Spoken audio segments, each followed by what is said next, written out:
Okay, so the state of the world is pretty jacked up right now. We're about 50 something days to the election, like 52, 53 days into the election. And presently, Donald Trump has pissed off the military, pissed off the intelligence community. Apparently, his generals are a bunch of pussies, so he said he knows more than them. Yet he still has a shitload of followers who don't believe anything that the media says, even the tapes that Bob will released about him, about Trump talking about stuff. They still say it's fake news. So let's attack that. Let's attack the state of the world, what we think is going to happen in this election and after the election. Um, Trump's cult, who seems to be ready to take arms if he loses. I don't know. How do you each see this playing out? So here's the thing, right? The popular, or what is becoming a more popular scenario that we will probably see unfold before us, is because Trump supporters don't really believe in anything. They don't really believe in the virus. They don't believe that they're going to get sick. They will go out on election day and vote in person in droves, right? Democratic supporters, generally brighter people, will not go out and vote in person because it's the middle of a pandemic and it's going to be an election in November where we're going to start seeing infection rates climb. And most of those folks will probably submit absentee ballots instead. So what you're likely to see is election day returns that show Donald Trump winning lots of places that he's not going to win once all the votes are counted. You know, he might look like he wins Pennsylvania, Ohio, Michigan, Minnesota, Florida, Virginia, North Carolina, Arizona. He might be ahead of in all those places on election day, where you might only have 40% of the vote count. And the other 60% is going to be mail-in ballots. And then what's going to happen is those mail-in ballots get counted, all of those states are going to flip blue. And when that happens, and Donald Trump goes from looking like he has won some landslide election to losing a potential landslide election, his supporters are going to buy in to his bullshit about the election being stolen and mail-in ballots not being valid. And they're trying to take it away from him and by extension them. And there's going to be a really, really ugly post-election, probably 2 weeks to a month, as Trump supporters realize that Trump is not going to be reelected, especially after the votes get cast in the Electoral College, and he really hasn't been reelected. If you don't have a gun, you might want to buy one because there's going to be a lot of stupid people standing out there with guns trying to, make the election come out the way they want it to come out. Old school. So Do you trust the mail though? I mean, do you honestly trust the mail at this point, knowing that they've tried to slow down the process? There's video of postal workers throwing large chunks of mail in garbage bins.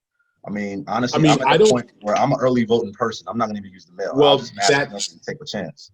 That is my plan. My plan is I requested an absentee ballot, but I'm actually going to go and vote in person early. Yeah. And I would suggest that anybody who is able to, like if you're a part of a group that is particularly susceptible to COVID-19, then don't. But if you're not, if you can reasonably safely vote in person, I'd recommend you do so. Yeah. Because one, yes, your ballot might not ever make it to the election officials. Of course, most states also have drop boxes, so you don't even have to use the mail. You can fill out an absentee ballot and go to an official election drop box in your state and drop it in the drop box. So it never has to go through the USPS, and you can still avoid voting in person. A lot of people don't know that, though. It's the job of everyone to get that out there. Yeah. Whoever you are, if you can hear what I'm saying, find 10 people that you know and let them know. They either need to vote in person early, or they need to fill out an absentee ballot and take it to a drop box in their state. In most cases, you can take it to the polling place. But it varies from state to state. So check in your state and see where you can drop your absentee ballot off if you absolutely do not want to vote in person. But make sure that it is there on election day. Don't mail it on election day. There's a lot of people going to try and mail on election day, and that's why they're trying to slow down mail delivery. So those people who mail the ballot on election day, if mail delivery has been slowed way down, that ballot may not make it to the election authorities until 5-6 days later. And Trump and his attorneys will be doing their level best to try and cut off the counting of mail-in ballots as soon as possible. Counting on the fact that if it's not postmarked, and every state is postmarked by election day, the problem is the mail sorter slowing it down. It might not be postmarked by that day. So they won't even care. No, they won't even care that if it's postmarked. They'll basically go, look, if you don't have the ballots on this date, like we want a count of all the ballots that you have by this date. Any ballots that come in after this date, we want to disqualify, right? There's a bunch of people who won't sign their ballot. But you got to sign your mail-in ballot. They had all those ballots thrown out in the New York primary because a lot of people didn't sign their ballot. They had some thrown out because the city sent a prepaid envelope, which was deemed to be illegal. Because the city paid postage for people to send their ballots back. Yeah, and those got thrown out. Which is so crazy. Pretty much all of them are like that. So right. So there's going to be all these little tricks that they will use to try and disqualify your vote. So vote early in person. If you can't vote early in person, fill out your absentee ballot, sign it, and put it in a drop box for the election authority in your state to make sure that it gets counted on election day so that we can avoid this. Because if Biden looks like he's won on election day, there's zero chance that Trump is going to come back and flip it on him. Zero. All of his supporters are going to go and vote in person on election day. There's not going to be a bunch of outstanding mail-in ballots for Donald Trump. No. Unless they mysteriously show up in Florida. I've seen that scenario play out before back in 2004. Yes, so that is true. I'm not going to say never on that one. Biden has nothing in the bag.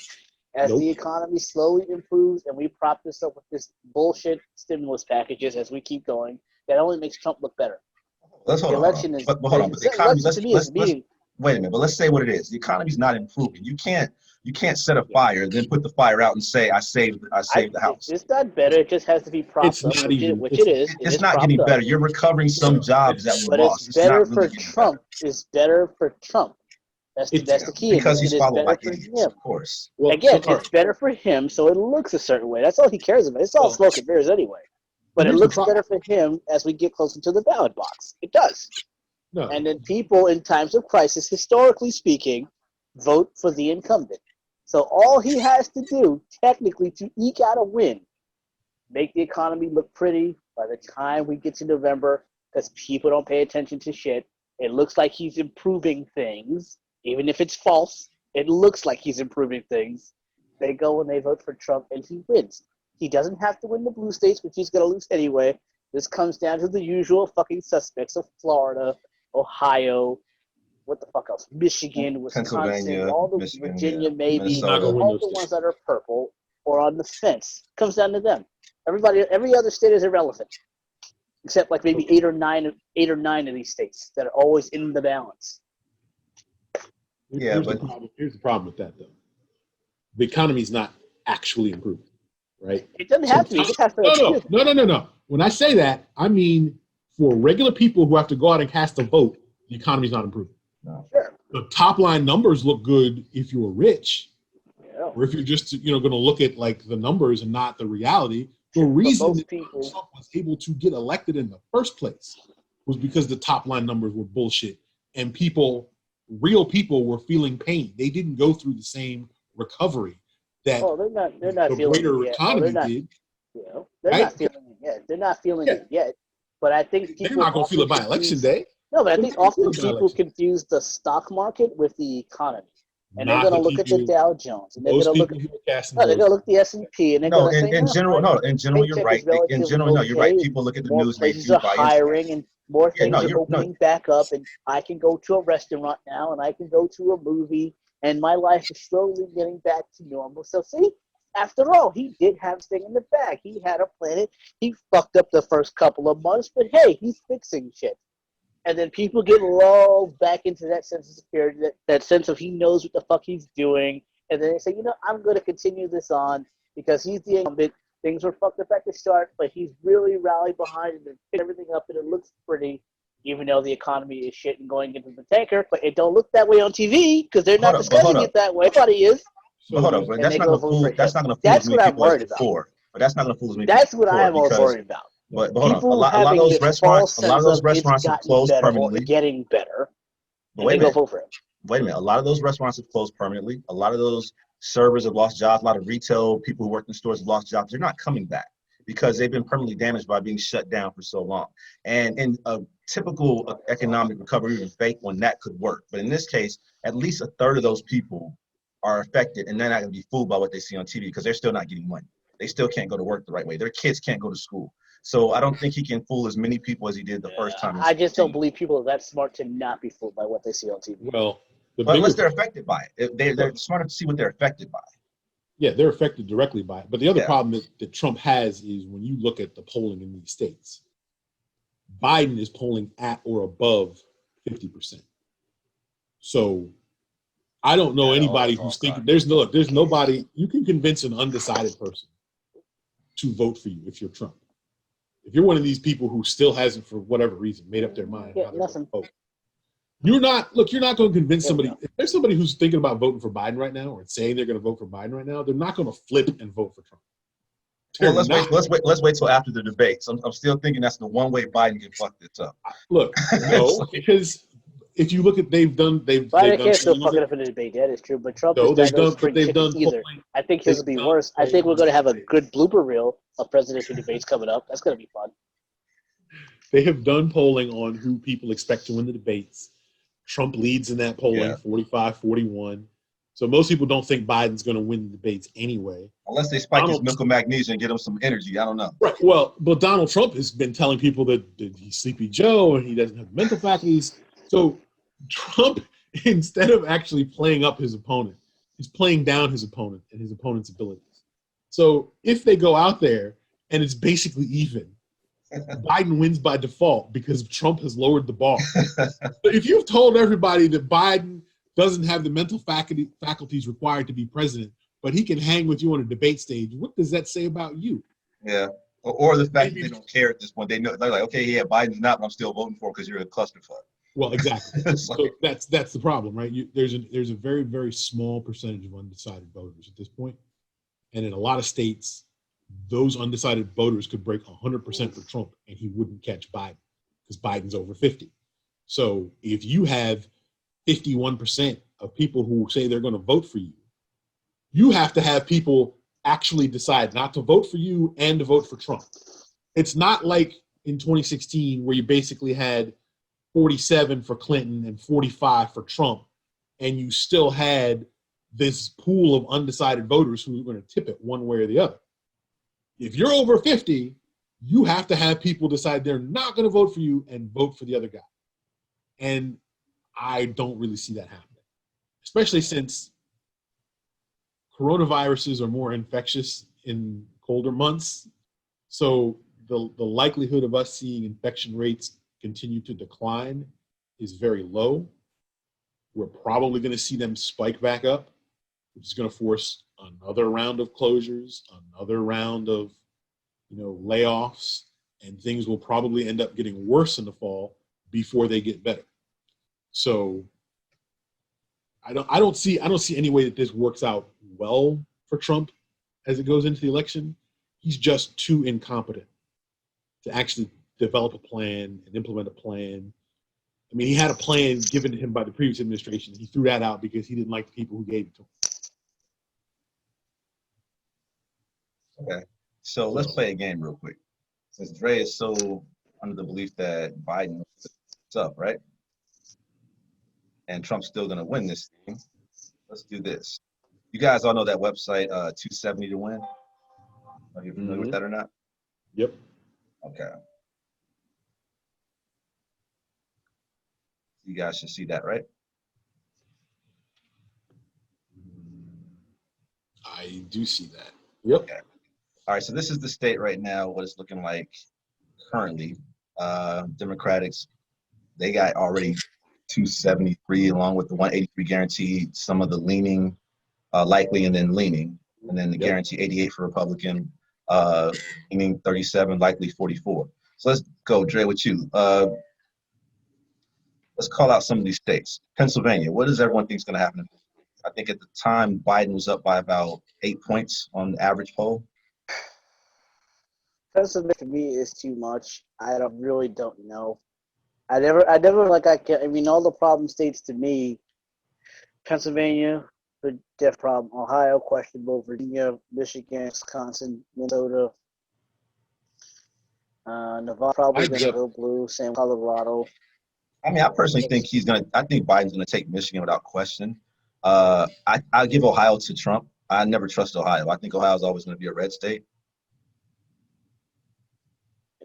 Obama won it. VAPA, Ohio, Michigan, Wisconsin. I don't trust those particular ones. Florida, I think, is definitely probably going to go Trump, though. Let's do this. Let's give Ohio red. Bring it out. Missouri, we're going to say red. I think we all agree with that, right? Kansas, go red. Utah, definitely red. Iowa used to be blue. Let me come back. All right, so what do you think? Iowa? I think Trump narrowly carries Iowa. That's my consensus too. I'm feeling that way as well. He's up 7. Biden's up 7, 8 points in Michigan. Yeah, I personally think Biden pulls Michigan and Wisconsin, even after everything that went on with the law and order in Michigan, Trump going there. Biden's not going to lose Pennsylvania. Yeah, I don't think so either. I mean, I think if you get voter turnout in Pittsburgh and Philadelphia, it doesn't matter what happens. He's going to win Pennsylvania, Michigan, Wisconsin, and Minnesota. Because you got to remember the margin that Trump won, Pennsylvania, Michigan, and Wisconsin in 2016 was what, 76,000 votes total. Right. Not each, total. He had a razor thin margin to work with coming into this thing, and he's really underwater in all those states. Even the violence in Kenosha did not really push Wisconsin towards Trump. So we give Biden those states. We're saying Wisconsin, Minnesota, and you're saying Pennsylvania. Definitely. He's going to win Pennsylvania. All right. No, Biden. Yeah, Biden's going to win. Yeah, so that puts Biden at 239 guaranteed. Now, come back to that. Northern Virginia always goes blue. And rich, and I think that's enough to carry Virginia. Biden's up double digits in Virginia. Yeah, Northern Virginia alone is enough. The population alone pulls that. Yep. So even if you give Trump North Carolina, I think Trump is up by like 1 or 2 points in North Carolina. So even he's actually behind 1 today. Okay, so he's down 1. I don't trust it. I'm gonna be liberal and give them that. All right, so Georgia is full gold. It's gonna go red. I don't care what anyone says. Cutting the fuck out. Yeah, and then let's see. That's 252 to 174. Colorado. They're tied in Texas. Yeah, I think that's fool's gold too. I think Colorado's going to go blue. New Mexico's going to go blue. Well, Colorado and New Mexico are generally going to be safe, Democratic safe. All right. And I honestly believe that Biden's going to pull off Arizona. And I think Mark Kelly's going to win that Senate race too. They're going to get the Senate race as well. Mark Kelly's up 17 points. I don't think they're going to win Arizona. I don't know. I think Biden's up 8. The demographics are changing in Arizona. I think it's going to flip. I don't agree with that one. Okay. So, and First Nevada. time you heard me talk. Yeah. And what about Nevada? Nevada's leaning blue. Nevada, the Democrats will carry Nevada. All right. So let's say we take Nevada. I'm agnostic on Nevada. Let's take Arizona off just for a second. We're still at 272. We haven't even counted Florida, Texas yet. That's without Texas, Florida, or Arizona. Yep. We're at 272 to 174 guaranteed. So yeah, the election's over already. Right. So I mean, even if you get Florida, 272, Florida is going to be they're going to get Florida. Yeah. So even if you give it, but the point is, even without Texas, Arizona, or Florida, Democrats win. You're 270. You're at 272, guaranteed with these states as is. You give them Nevada, you give them all the states until we lost. Biden does not need to win Florida, North Carolina, or Ohio, or Ohio, or Texas to win. Yeah. So even if we do this, even if we make Arizona red, we're at 272 to 252 with some. You're actually at 268, 278 to 258. Well, 270, yeah. So that's with some leaning points here. You got New Hampshire. We haven't counted that definitely. Let's move New Hampshire definitely blue. 276. You got the cross Maine pattern in second. Maine, because Maine has those mixed districts. Yep. Give it to the Republican. No, there's Just for shits and giggles. there's one safe district in Maine. Yeah, so that's why it's crossed like that. Democrats. And So then there's one toss-up. And they'll split that. It's kind of weird. Same thing in Nebraska. Same thing in Nebraska, right? Yeah. So that's why But it's even if he gets those, you're still not going to. They're still right, not you give Montana guaranteed red Montana, you're still fine. You don't need Texas, Florida, or North Carolina. Just by taking Arizona away from the Republicans, and then what we lost before, Pennsylvania, Michigan, Wisconsin, Minnesota, you got it. I mean, the betting averages right now, or the predicted outcome in most simulations of the election, is Biden with 334 or so electoral votes. Right, that's what it's looking like based on the polling averages. Dre, you look confused.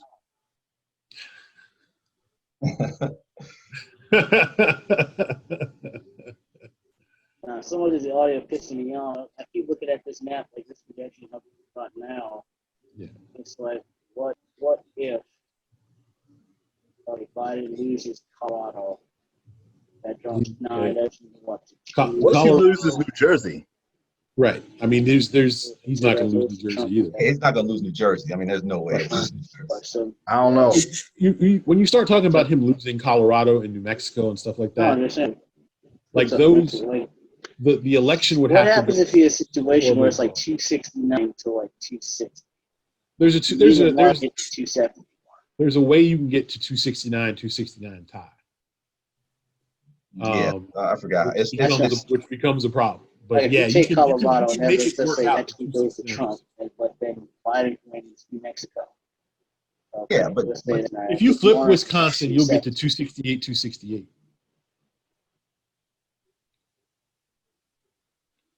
See? 265, and we still got those cross patterns. You still have those. Yeah, those are. So you have to like give it a definite red to Nebraska and a definite blue to Maine. Blue, right? And then you end up with 269. 269, 266. You know. No, it's 269, 269, the top number. Oh yeah, 269, 269. Right. I think that scenario to me is impossible. Neither one of them. Just look at the states. That's their 269, 269, unless neither one has enough crossed 270 threshold. Yeah, I mean honestly, but the Constitution still has ways to deal with it. It's not that. I'm not worried about that. I'm more worried about the fact that they're going to try to, like Sean said, get ballots ejected, get votes ejected. Because if a tie happens in Electoral College, we already know what to do based off the Constitution. That's not a problem. Well, if you get a 269, I know what'll happen, but the same. If you get a 269 tie, Trump, I wouldn't take that. Trump will win. Yeah. Because it'll go to the House to decide, but the House will vote as a block. Right. Like in states. So there are currently 26 states that have majority Republican delegations, Exactly. and they would vote together. Yep. And reelect Trump. So a 269 to 269 tie is a Trump. 30, 269, 68. But realistically, I see the map like this. I honestly think this is how the map's going to look after it's all. If it's every vote's counted the right way, I just think this is how it's going to really look. I think it's going to be like this. Yeah, that's a more likely scenario. I don't trust Arizona at all. I don't trust Nevada, Colorado, Arizona has been I don't trust any of those for years. You also have to understand. I'm sorry, they have some conservative. New Mexico and Arizona. Hold up, but New Mexico and Arizona are also states that are pushed. Arizona, Nevada. But hear me out. Arizona and New Mexico have pulled weed, like marijuana, cannabis laws. They're moving left on all that. The Senate races in Arizona are moving Democrat. They're going to win those. There's also a bunch of people from California who have moved there, right? Migrated to like Scottsdale and Tucson and Phoenix. And into Texas, exactly. Austin in particular. Austin's most famous resident is now Joe Rogan. Yeah. Texas has a real close possibility, but I don't believe it. Florida's the one that I say is going to stay red because the Cuban vote is going to go to Trump in that lower Miami-Dade. Well, the Cuban vote is going to Trump, but he's still behind. Yeah, anywhere from 4 to 6 points, depending on who you listen to. Democrats rely heavily on Broward and Miami-Dade. And those two counties alone have to have high turnout. If they don't, that's how Republicans normally win that state. So even without it, though, I do believe this is the closest depiction of how the map would possibly look. I don't see Biden losing Minnesota, Wisconsin, Michigan, or Pennsylvania. I just don't. I don't see him winning Arizona, though. Okay. I do. Yeah, I do. I think Arizona, the demographics have changed just like they are in Texas. This whole area down here, is starting to change. And that's why this is a possibility. By the next election, this likely blue can turn blue based off of the. By 2024, Texas will be a Democratic state. Yeah, it's like this now. It's like really light blue. Texas is a tilt state now. Yeah, but it's not going to show itself this election, so it's going to be very close, but go this way. Yeah, but as people keep moving to Texas from Democratic states, you will see it turn blue. So this brings us back to an point. So I don't know. So let's say let's go a little further. Let's say Biden's declared the winner. What happens next? Things going to happen after that. Like the next day, between Trump supporters, from the next day on until inauguration, whenever the hell they do declare the winner, it's Biden. So what's going to happen is Trump will refuse to concede. He will try and cast doubt on the results of the election and the validity of the vote. And he will encourage his supporters to perhaps take up arms in defense of, quote unquote, their president. There will be no transition cooperation from the Trump administration. Not that you really need any, because they're all incompetent anyway. Right. And Trump will basically be dragged. He won't attend Biden's inauguration. Oh, of course not. And he will essentially be dragged kicking and screaming from the White House. By Secret Service or by the military? Probably both. I just want to see that. Yeah. My bet is he gets dragged kicking and screaming by the Secret Service. I think Secret Service. Because at 12:01 p.m., January 20th, 2021, he's no longer the president of the United States. His constitutionally mandated term ends. Right. And he won't be the president. As soon as Biden takes that oath of office, or hell, even if Biden doesn't take the oath of office, he's no longer the president. He no longer has a right to live in the White House. So the Secret Service will remove him. No, they want to follow his orders. They will not be following his orders. Yeah. There will be a detail assigned to him because former presidents get Secret Service protection for life. So there'll be a detail assigned to him, and they will basically say, Mr. President, it's time for you to go. Yeah, but they'll have to drag him out physically, probably. That's what I'm looking. I want that video on YouTube. I want to see that. I want cameras on it. I want to watch that. That'll be the greatest show ever. I will have popcorn and vodka waiting for that day. I want to see that video, and I want to be drunk when it happens. I want to be sober just to see it. I'm going to watch it on Fox News so I can hear the commentary. I just want to watch the Fox News people defend that shit. I will be kicking my feet on the couch like Dave Chappelle as Rick James. That's what I will be doing. Laura Ingraham will be crying like Nancy Kerrigan. That's fine. That's fine. I will watch her and laugh at her too. This is what happens when you back a dummy. Oh, they knew he was a dummy. They didn't care he was stupid. They liked him because he played to their racism and their nationalism and their fears and all other shit. So he was the embodiment of all that they keep deep within their soul, and it was good. And it was he was able to say all that. It's cathartic, and nothing happened to him. Okay, so that's probably one of the better cases scenarios. But let's say, for example, that they are successful. Trump, Barr, the post office, all of them are successful at cheating because that's the only way they're going to win. Supreme Court. I mean, hey, they cheated. So then what happens? They cheated and it's still in dispute. What happens between Trump followers and everyone else? Not a fucking thing. Because the Democrats are not going to have the balls to fucking take them to court or none of that shit. So it's going to be business as motherfucking usual. If you counting on Nancy Pelosi and to ride to our fucking rescue, it's not going to happen. It's not going to happen. That old sorry bitch that old sorry bitch is gonna get up there on TV. It's gonna have to like, well, there's nothing we can do. They're just bad people. We should have tried harder next time, and that's gonna be it. She ain't gonna do a fucking thing. I don't know that that's the case. Apparently, No, I don't think so. The Biden campaign has already hired an army of lawyers. We're just okay. So it gets held up for a couple of weeks. Big deal. But my bigger question is not about the politicians. What are the people gonna do? Man, depressed. We in cancel culture, so they're gonna go home. They're gonna be all over Twitter. They're not gonna do nothing real. That's like, the millennials and the Generation Z. I'm talking about what are the Trumpers with guns and the liberals with guns gonna do? The people who really know what's up. What are we? Nothing. Really? Well, that depends. Nothing. I'm getting ready for war, man. I don't know about y'all, but I think it's coming. So it depends on which way this is going, right? So if this is going where Trump is lost, and it looks like he's lost, and he's going to get booted out of office, and they don't agree with the result because Trump has completely undermined it, right? Then I could see there being real conflict in the streets. Unlike now? Even worse. Well, a little bit worse? No, worse than that. Yeah, I think much worse than now. Because right now, what you have is a bunch of Black Lives Matter protesters and with no guns, and militia people who this is like their wet dream of trying to go out there and be soldiers or police because they either were soldiers and aren't anymore, or were wannabes who could never get in. And the 1% assholes. Yeah, those people out there trying to make the protesters' lives miserable.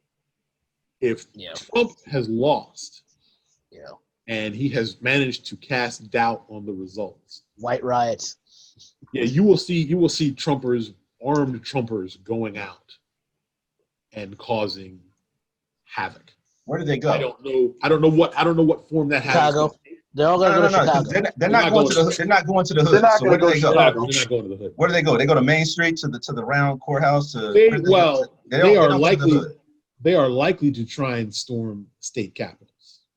If I'm honest, right? They're going to go to the seats of governmental power in their state to try and make the people who run the state reverse the results, right? Yeah. Or they'll come to D.C.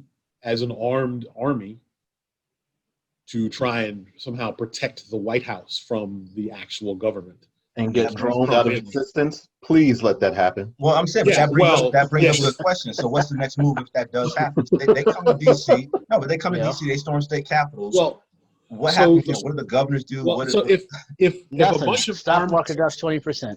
If a bunch of armed Trump supporters come in, right, and they decide they want to try and occupy parts of D.C., if it's a force of people greater than what the local DC police can handle, then you'll probably see them camped out kind of like you saw in Oregon, where those guys were up there with all those weapons. Alvin Bundy and those Bundy Ranch, right? Yeah. They'll probably be there until there's a transition of power, because Trump's not going to order the military to do anything about it. No, right, exactly. Right? So they'll be there until there's an official transition of power. The second power officially transitions to Biden, they'll get swept out of there like a bunch of cockroaches. What about state capitals? They don't come to D.C., they come to state capitals. The governor, well, it depends on whether it's a Republican capital or a Democratic capital. If it's a Democratic governor, the Democratic governor will call in the National Guard. Yeah. The governors command the National Guard. They can call in the National Guard. Let's use Michigan. At that point, you're talking about armed insurrection. Yeah, I mean, they did that to Michigan to the point. It was a small number, but they did do that to. But see, that was, well, like you said, that was a small group of people, right? So that wasn't a group of people where, if it got out of hand, you couldn't have the state police SWAT units come in and handle it, right? I'm talking about a group of people where you have several thousand or tens of thousands of people who show up armed. At that point, you are going to have a relatively large armed conflict. If it happens in D.C., the mayor of D.C. doesn't have the manpower to put that down, and Trump isn't going to do anything about it. So those folks will stay there until he's removed from office. right? As soon as power transitions to the president-elect, Biden would have the authority to order in troops to clear those people out. If they try that shit in any state that's ruled by a Democratic governor will probably be like, I'm going to call in the National Guard and have the National Guard deal with you people. If you want to shoot, the National Guard shoots better than you. They have better toys. They have better guns. And more They guns. actually have the select fire assault rifles people talk about banning. The National Guard actually has that as opposed to a semi-automatic, quote unquote, modern sporting rifle that people think is an assault rifle. The National Guard actually has the real thing. Yeah. So, and they have training, which lots of it. Like most of these folks who play operator don't have nearly as much training as they think they do. It's not the same thing. No, it's not military. Not at all. So. Like I said, there'll be a few of them who have had military training. Sure, but not take on entire military. Yeah, it's a little bit different. But that training, the reason it's not Call of Duty. Right. Well, the reason the military trains all the time is because those are perishable skills. If you don't use them, you lose them. True. So if you're not training to the same level as the military, with the same frequency that the military trains at, you will lose those skills. It doesn't matter how long you spent in the military. You need to train at that level, or else you will lose those skills over time. And a lot of these people are old. They're in their 50s, and they served 30 years ago, right? When they were in their 20s. And, you know, I'm a vet, and I got my guns, and I'm good. Yeah, look at your grandpa. It didn't pass you by. It didn't pass you by. When was the last time you ran an obstacle course in full kit? Right. When was the last time you did a forced march? When the M14 was a primary. When was the last time you really trained? Exactly. Like these guys train. Like these people who are 30 years younger than you are training constantly. You think you're going to win? Are in full combat gear, have gear for gas, have gear for night vision, laser scopes. No. You're not going to win. Look, most of the gun folks in this country who claim to be gun folks, they don't own that many guns. Half the guns in this country are owned by 3% of the population. That's true. Half by 3%, despite the fact that 30% of the population owns guns. So the other 27% of people who own guns own the other half. So most people who own guns and are into guns don't have the money to have a bunch of different guns. They don't have a really well kitted out AR-15. They don't have plate carriers. They don't have, Kevlar. Right. They don't have all that stuff. Plus, they can't shoot all the guns they have at the same time. It's like exactly. No matter how many guns you have, you can only shoot one at a time. You can shoot two. One time. You got two hands, right? You shoot two. Maybe. Depending on the guns, right? Yeah, you can have 100 guns at home. You can only shoot any 2 of them at a time, max. If it's a long gun, you can shoot 1. Right. Maybe you can shoot really well at a range, but if you got like 100 other guys, if you got 100 other soldiers pointing their guns at you, it's not right. How many are you going to shoot? Yeah. Look, most of those guys are not. The idea of fighting a quote unquote tyrannical government is more attractive to them.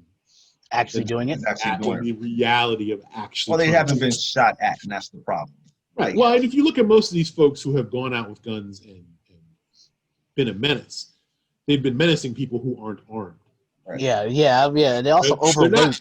They're not menacing other armed people. They're finding people who have. They're not even menacing people who look like strong and unarmed. They're trying to find the weakest unarmed people to menace. Yeah. And they're menacing them. Yeah. Right? Because they're bullies. And they're really kind of scared. That's why they come out. I've got like 50 of my friends, and we're going to go find somebody to beat up. And we need our guns in case they fight back. Because I don't want to get punched in the face. Yeah. No, everybody wants to be Kyle. That's how this is going right now. Yeah. Well, Kyle's a whole other story. And what did Don Jr. say, Eric, we all did stupid stuff when we were kids. I'm like 17 or something like that. I went on panty raids. I didn't fucking kill anyone. I ran through a thing and killed people. That's not. Nah, didn't happen. Yeah. So there's that story is actually interesting, right? Because but that's the whole point of this. That's what the world's come to, is that people feel it's okay. These Trumpers feel it's okay to go out in the streets and shoot randoms, protect their country, protect property. You have no fucking authority, but you think you do. He's revved up this level of anarchy that he's so worried about telling them they have to watch out for, but he's created that. And those people are going to show up for him regardless of what happens. And that's what I'm asking the question of, is that what do we envision that world to be like within the next couple of weeks? Because it will be that way. You know, we're going to probably be facing armed conflict in the streets randomly with crazy ass Trump supporters. They drink the Kool-Aid. They believe everything he says, no matter what proof is. So we're going to have to deal with that. And honestly, I think we all have to be armed and ready to go to war. Because I've always been saying since the last 5 years, this country is going to a civil war. This world is fucked up, but the country itself is going to be in another civil war, and it's not going to be state against state. We're going to be fighting with people inside our own territories, or inside our own states and cities, because of what they believe. It's ideology. That's perfect, because no one's watching the economy. Which, if you think the political shit's a war, wait till that fucking shit drops. The election is just a distraction. Correct. True, but we got to survive. We got to survive the election and all the other crap. Trickle down right now. Shit is trickling up. In fact, it's waterfalling up. Yes. Well, so here's the thing about us heading towards Jeff Bezos is worth $200 million fucking dollars. Yes, Bezos is worth. I guess everybody else should work harder. Who doesn't pay taxes? Well, so you think that bald-headed Ninja Turtle-looking rat the American dream. Nobody works that hard. Dream. Nobody wants to pay taxes. You can't even say that with a straight face, fucker. You can't even say that with a straight face. I don't want to pay taxes. You can't even say that with a goddamn straight face. If you had $1 trillion, I didn't have to see your damn face to know that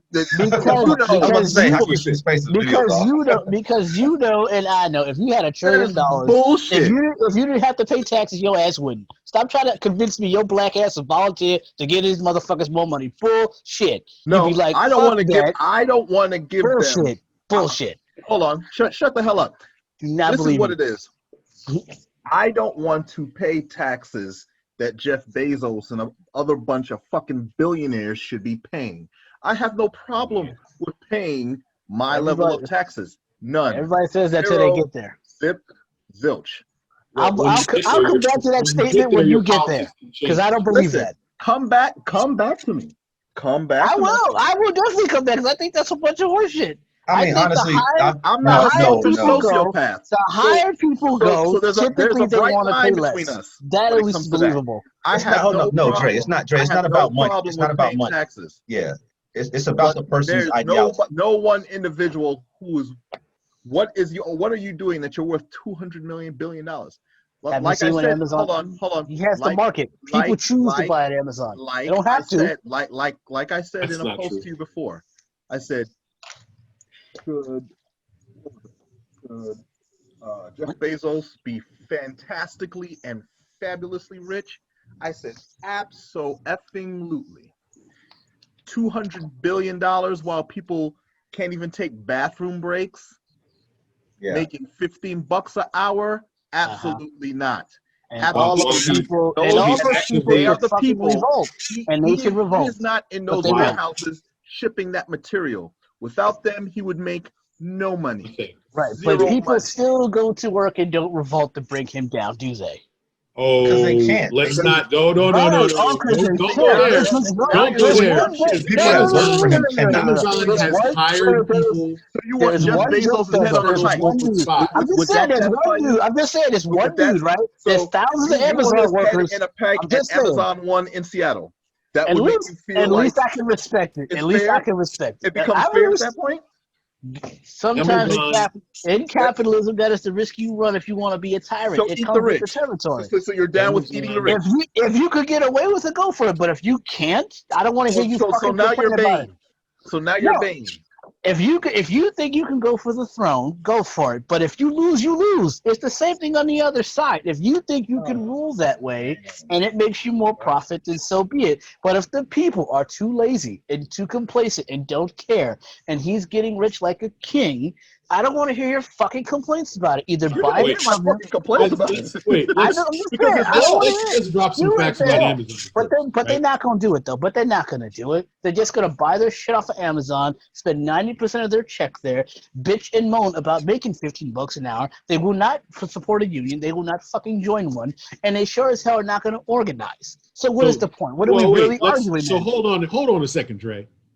Amazon spends a lot of money every year to keep hiring corporate spies. Sure.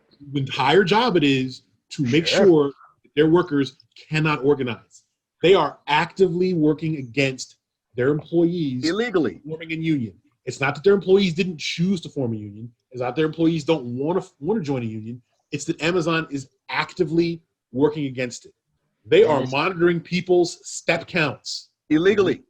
And historically, they are preventing people from congregating during work times when they could actually talk about, hey, the working conditions here suck.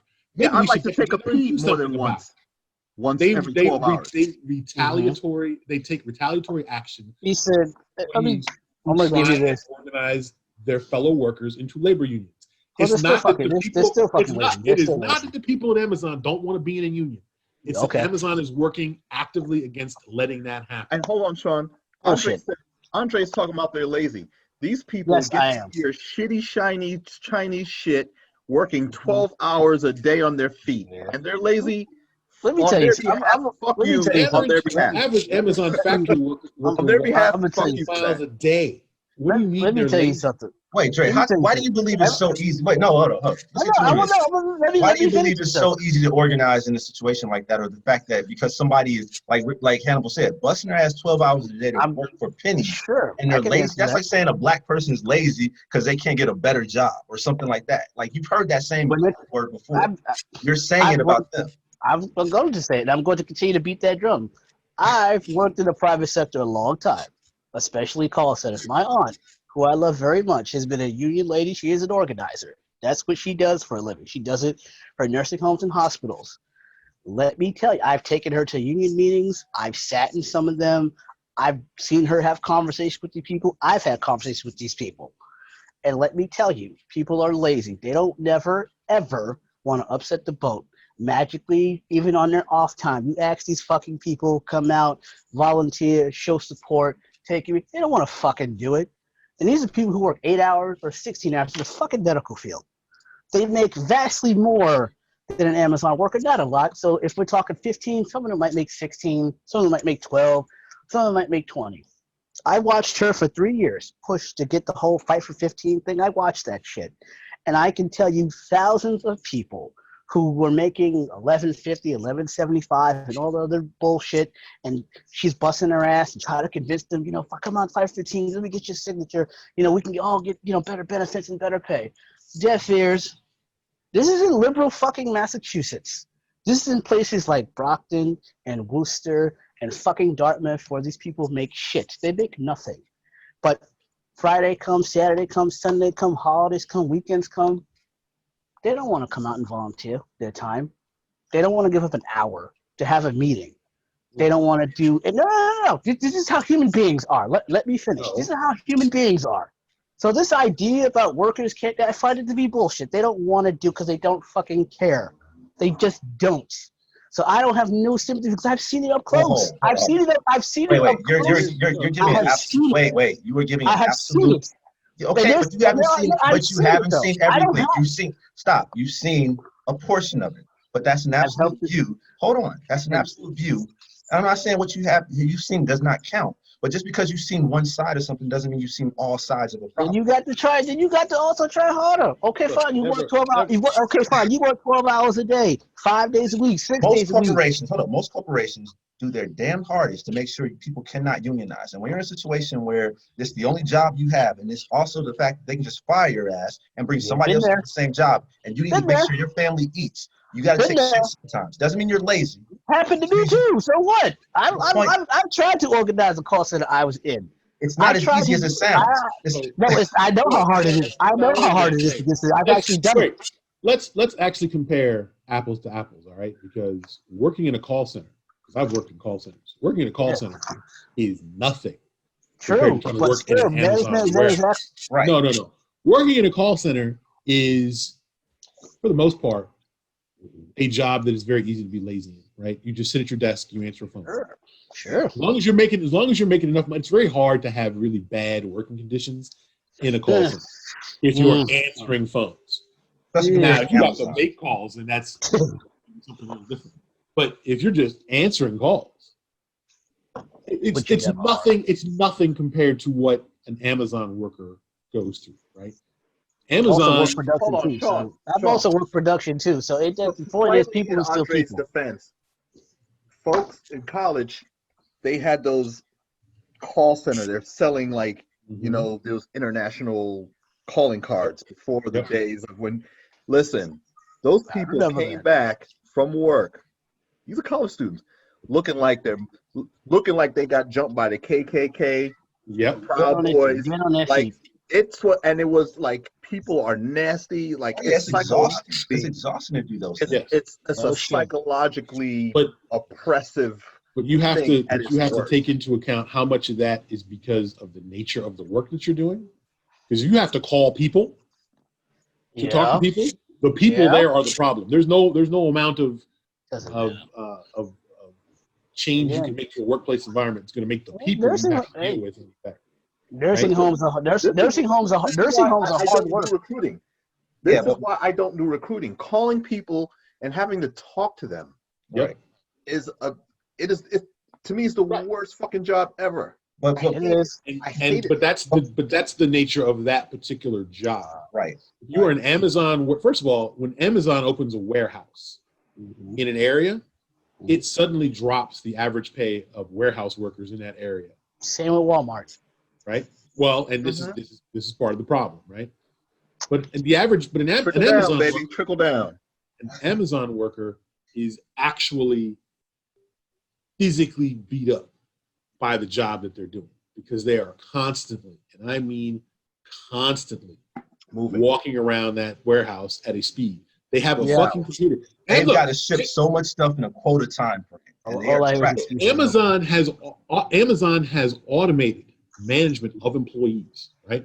So they are monitoring you from the time you walk in to the time you walk out. And if you fall below your quota, they have an automated system that can fire your ass without you ever talking to a person about what happened. You can't even go to the bathroom more than like one or two times. That's not the average working 6 hour period. No, it's not. But the workers still have it in their power when they're not at work, obviously, to do something offline. It happens. Even on weekends in the calls, even when I was working for a fish food processing company on the fucking line, standing there packaging this shit. Production company, standing on your feet, standing in one spot 10, 12 hours a day. Very similar to Amazon. Did it for 2 years during college. People still didn't want to fucking do it. They just don't. So I'm sorry, but I'm not buying this bullshit about it. That's part of it. If you really want change, you got to be willing to make a fucking sacrifice. That's part of it. But in that sense, you're also replaceable. You're also replaceable. You organize. I'm Jeff Bezos. You organize. I'm like, fuck, fire them all. I got tons of people waiting to take these jobs right now. I don't need that. And that is at that point. That is when you go to the consumer and say, "Back us up." And someone's not going to back you up. America is a materialistic fucking country. They're not going to back you up. So the reality is you can't organize. It's not easy. It's not so much as saying, "Oh, they're lazy." So the reality is livelihood. People need money. They need to survive, and sometimes they do.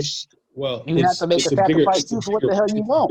Hold on, gentlemen. So one person makes a sacrifice and their family dies and suffers from that because the rest of the country doesn't organize behind them.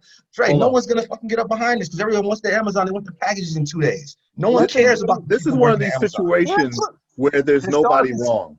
Andre is actually not, quote unquote, wrong. No, I never said he was wrong. I said, but that's a one-sided view. He's not acknowledging the other side of that. It's not so easy to acknowledges it. Actually, hold on. He acknowledges it, but he doesn't.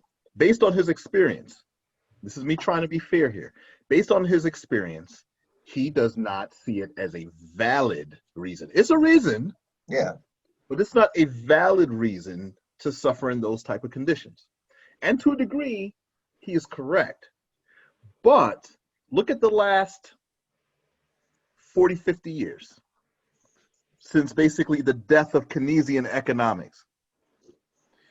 When you have your money trickling up, the wage for the top 5 to 1% increasing by 200-300%, and everyone else is decreasing by what? Maybe 23% over 40 years, over 40, 50 years. You're destroying, and they've destroyed unions. You talked about it, Dre. How Reagan, he basically abolished the air traffic controller union. Yes, he did. Didn't give a shit. Nope. So when you're in a place and when you're in a society where that is the case, these guys couldn't get jobs anywhere. Reagan restricted them from getting jobs in their chosen profession forever. Once you were fired, you were done. Yep. Now imagine that for a Walmart. A Walmart comes into a neighborhood, thriving small businesses, destroys them. What's that called? A monopoly or whatever? I can never get it right. Yes. Mm-hmm. You want to unionize Walmart? Where are you going to work?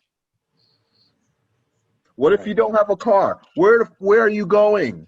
The next organization who can pay you for the limited skills you had is 50 plus miles away. You don't got a car. That represents so much of America today in the last 50 years. So again, Andre, I'm not saying that you're necessarily wrong. I'm just saying for most people, that's a lot harder to do than when people were doing it 40, 50 years ago. You want something, you have to look. I'm just very simple. If you want something, you have to go for it. No one's gonna give you shit, and I don't expect no one to give you shit. That's just the way the shit is. Bottom fucking line. Yes, it's fucking difficult. No shit. People have died on picket lines. People have been shot, chasing dogs. The whole shit. We all know the history of fucking youth. It's violent and bloody. Nothing new here. Hold on, and just nothing. But they got nothing with no sacrifice. Let's go back. So nothing is new. So nothing in that respect is new. Chill. Let's go back. You just said something. You know how unions started. Let's go back to the industrial age, turn of the century, 1900s. There was no unions. The work scenarios were so dangerous that workers were dying in factories and steel mills and so forth, left and right. Yep. It took political action to help create unions. You know, Roosevelt coming in, taking power away from Carnegie and what was the Astor, all the bank guys like that, because they were running industry, they were running politics. And it was not just people, oh, we had enough of this shit. People back then are kind of in the same scenario they're at now, like Hannibal just said. Sometimes they have no choice. They do what they do to survive. And it's not so easy to say, oh, I don't care, I'm lazy. A lot of people aren't lazy. There are a grand scheme of people lazy. I will give you that. I'm not denying that fact. But saying something doesn't make it so. State of mind saying, hey, you know what? Fuck, I'm gonna stand up for myself and for the union. We're gonna create this. One person, two people alone can't do it, especially when your options are limited. They've created a society where that doesn't work anymore. And you're right, the consumer has a big part of this, but the consumers don't care. Most people care about themselves and what they want. Which is why I say what I say about people. Which is why I say what I say about people. I just think the simplicity of how you're saying it isn't a fair assessment. That's all. I think it's bigger than that. You can't just say, oh, people are lazy. Oh, they just don't care. It's a multifaceted layered problem. And it's not so simple to tie it into one goal. Oh, people are lazy. They don't want to organize. That's not true. Not across.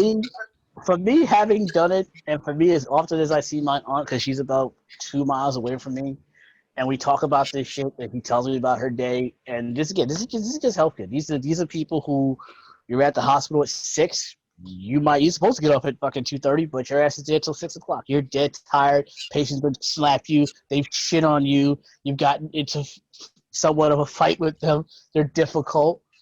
And you still have to go out there and do it. And you cannot convince these people who it is for their benefit to unionize, to get more pay, to get better wages and better time off, all this other shit. Still won't do it. Tried it myself. Like I said, working for a fishing company. people didn't want to do. That's production. That's definitely tiring. That shit is definitely breathing in fucking all fucking day. Try it in a call center. Sorry, my life experiences tells me most people don't give a shit, and that's fine. I can accept that you don't give a shit. I can totally live with that. Just don't bullshit me telling me that you don't care, because I think most people don't. They just want to make enough money, and I get it. You work hard, just want to make enough money and go home and maybe get yourself a nice car, buy a little house. Maybe you can afford to send a couple of kids to college. I get it. But the reality is, people at the top, they're not going to share shit with you.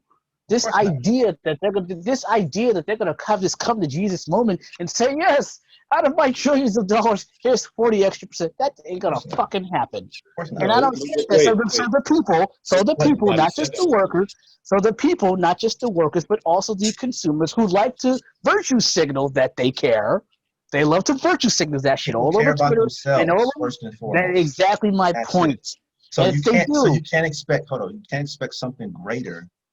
That greatest generation, that old generation of people who put country first and, had something about that was bigger than themselves. That's not the generations that exist. I'm not even talking about the country. You motherfuckers can't even put their fucking neighbor or everybody's about this. This is the materialistic meat generation for the last 30, 40 years. And from I accept the reality from greed is good down to the late 80s, to Wall Street, all the way down to now. And that's what it is. You can't expect that mobilization of, this is a big deal, we got to do something like that. That's not where we are now. And it's not so much that everyone's lazy. A lot of people are just not intelligent enough to understand it. They're not informed enough to understand it. They can't see outside their own problems. Some people just don't have a way. And there are some people that are lazy, yes. But the whole point I was making was, you can't just sum it up and say it can't be done because people are lazy. You got to attack this problem from a lot of different angles. I will say laziness is a huge chunk of that. Even if I say 45%. There are quite a few lazy people, but I just want you to kind of get an idea of your experiences are your own. As every person has their own experience, and we draw from our experiences. But you also have to be worldly enough to understand that just because you experience this one thing or this side of unionizing, you have to understand that it might not be so simple across the board. That was all I was trying to get. Fair enough. So, a few things. One, when you're talking about a company like Amazon, Amazon has moved to such a dominant retail position that if you don't want to deal with Amazon, you're not left with many choices anymore, right? They have decimated brick and mortar retail. They completely dominate online retail. So it's not like saying, oh, I'm not going to deal with Staples and I'm going to go to Office Depot. Like, there's no Amazon alternative, right? Wayfair. Yeah, there are other companies that sell stuff online via retail, but no one like Amazon, right? So you don't really have much of a choice. It's kind of like saying, I don't want to watch Disney movies. Well, Disney owns so much shit. Right. You are cutting yourself out of, like, no Star Wars, no Avengers, no Marvel. Right, there's no Star Wars, there's no Avengers. Yeah. You can't even watch ESPN because Disney owns ESPN. They own so much shit. Difficult. It's not a practical. No more Blackish. Difficult, but not impossible. You're correct, but it moves into the point of being somewhat unreasonable. But we also can't ignore the fact that while there are a lot of people who don't want to organize into unions because they're lazy, corporations are actively working on multiple fronts to prevent their workers from even trying, right? So I grant you that they got the money, they got the time, they got the politicians, they got the experts, but they don't have the people, and that's the way I keep. Well, the people could easily win that. They easily could win that. They could, except that they also own the media companies. So it's very hard to find a viewpoint. There weren't media companies for a long time, and you still got unionization. So we're talking about 24-hour news cycle. It's different. Yeah, this is different. Now you're bombarded with the propaganda they want to show you for 24 hours a day, and that's it. And people are tuning in to Fox, to MSNBC, to CNN, and you can find what benefits you. It's just like Google. When you go online, you search something. Now you start seeing like advertises what you search for. Same thing in these 24-hour news cycles. So now people are only tunnel vision of what they've been watching for 24 hours every day. Sure. So no, it's targeted marketing. Can't say it all. These terrible working conditions, the wage stagnations, the lack of union membership, the hopelessness that most American workers feel. Because that's the other thing. Some people aren't lazy. They just don't think anything's going to change no matter what they do. So why bother?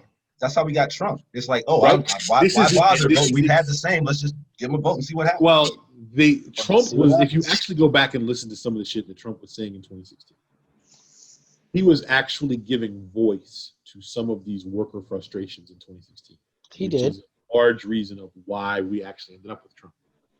Bernie Sanders was also giving voice to these, and Bernie Sanders would have actually done something about it, but Democrats sort of kneecapped Bernie Sanders to make sure that he wasn't going to get the nomination. Because that would have been an interesting election, I think. I think Bernie Sanders would have just destroyed Donald Trump.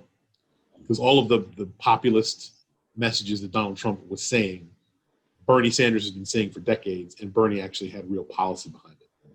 So, yeah, Trump would have tried to call him a socialist, but I think that's actually why I don't think Bernie would have won, because he actually had a policy with Trump, just said the shit and went with it. And if you don't tell people enough, I think that's because Bernie doesn't have the same negatives that Hillary Clinton did. There was a lot of people, there were a lot of Republicans. Hillary's the wrong Republicans. No, there were a ton of Republicans who were motivated to go out and vote against Hillary Clinton. Yeah. And considering the margin that Trump won by, if you had Bernie Sanders on the other side who wasn't so universally hated by Republicans, I don't think there's any chance that Donald Trump would have won that election, because that was a change election, and the Democrats put up, more of the same. Like Hillary Clinton was the very definition of the establishment, and people wanted something different. So Bernie Sanders would have given them something different, and he would have actually been able to articulate that in a better way than Donald Trump would have. And because Trump didn't really want to be president anyway. Oh, we knew that from the start. Right? I'm glad Michael Cohen's book finally said what he was doing. We all knew it. I didn't need that book to tell me that. Sorry. Yeah, we already knew it. We already knew it, but certain people needed to hear it. Yeah, they're not gonna believe it. It's fake news, so it don't matter.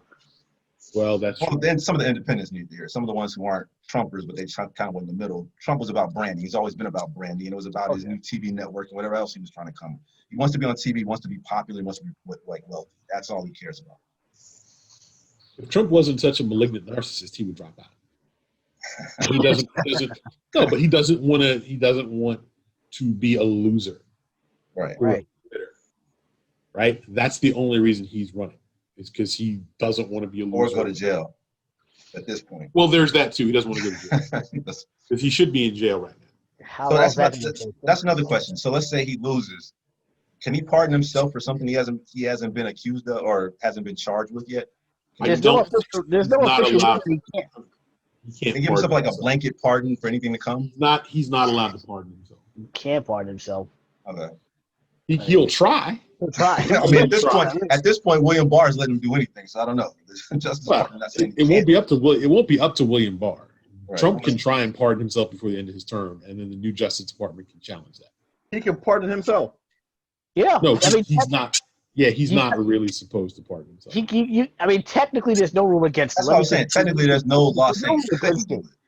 Yeah, but you're not allowed to pardon yourself with. It hasn't happened before, but technically, it's not. You're not allowed to pardon anyone with corrupt intent, and I don't see how you could argue that there wasn't corrupt intent if he pardoned himself. You have to prove he had corrupt intent. Exactly. So. Well, the act of pardoning yourself is corrupt intent. Yeah, right? You're benefiting you. You're only doing it to benefit yourself.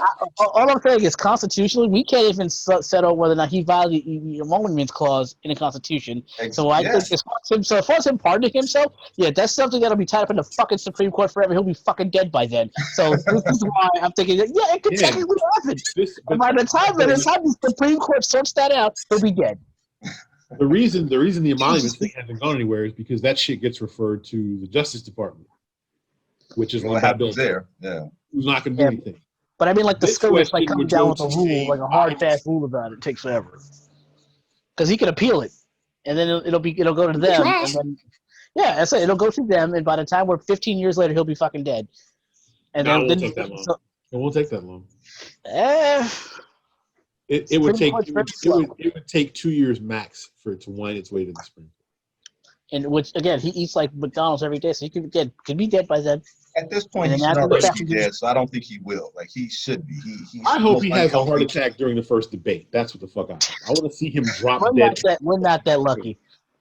No, it has to be him and William Barr at the same time. They both got to go at the same time. No, they don't. Yeah. No, they don't. They do not have to go. Donald Trump can drop dead. Ain't nobody voting for Mike Pence's dry ass. Oh, God, no.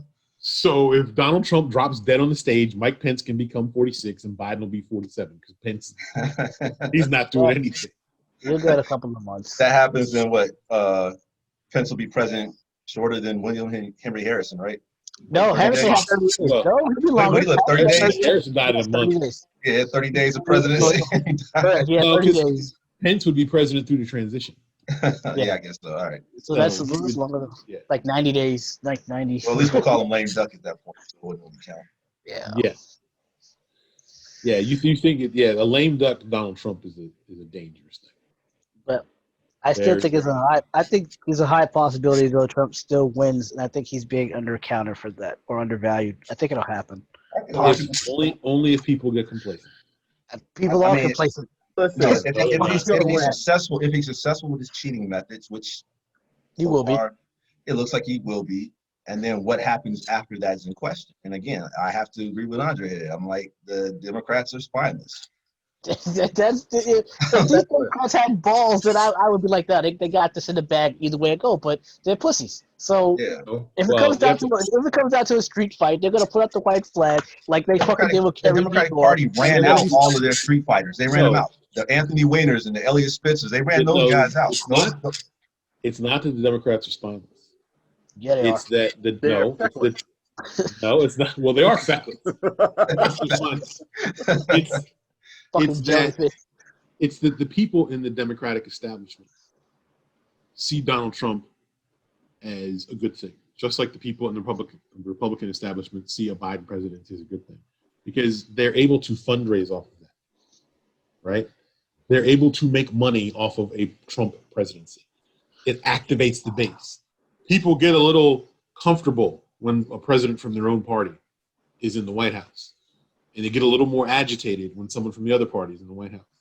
So they're able to actually,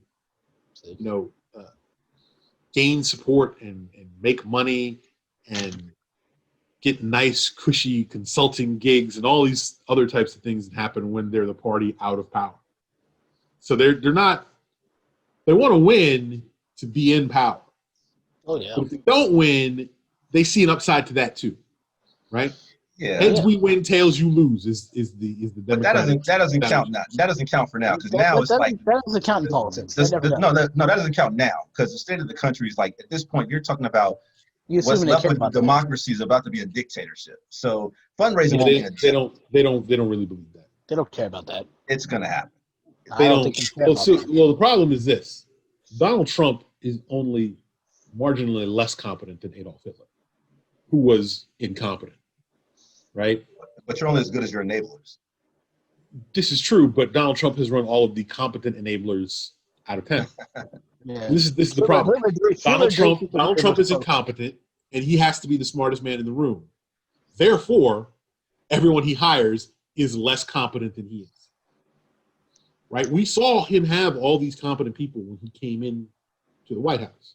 Mm-hmm. And they've all left. Because he's impossible to deal with, because he wants to be the smartest guy in the room. And he doesn't like you to tell things that he doesn't agree with. So they've all left. So now you're left with these incompetent morons. Jared. You got Jared Kushner. Yeah, you got Jared Kushner. Stephen Miller. Yeah, Stephen. These people are not competent people. They're not. See, when Rex Tillerson left, that was the first sign of what he was going to be. Exactly. All these... Like H.R. McMaster's gone, John Kelly's gone. All these people that philosophically agreed with the conservative position and were competent enough to implement policy, they all left. So this is part of the reason why we're in the shit show that we're in now. Because anybody who could have actually done anything competently in the Trump administration was gone by January of 2020. So we're left with idiots. Kellyanne Conway. She's leaving too. You know what? I still believe she was the plant. I still believe she was the one behind the scenes. Like, I gotta believe it was Kelly and Con. One day we're gonna find out she was the plant that was really messing up stuff from the inside. Maybe. Like, her daughter's already doing it, trying to get emancipated. So yeah, well, like exactly. This bitch is too crazy. I gotta leave this house. That's how bad she is. Like, her husband's like part of the founder of the Lincoln Project, who runs better commercials than any Democrat ever could. Yes. So. Which is why he's successful, because he's not working for DNC. Right.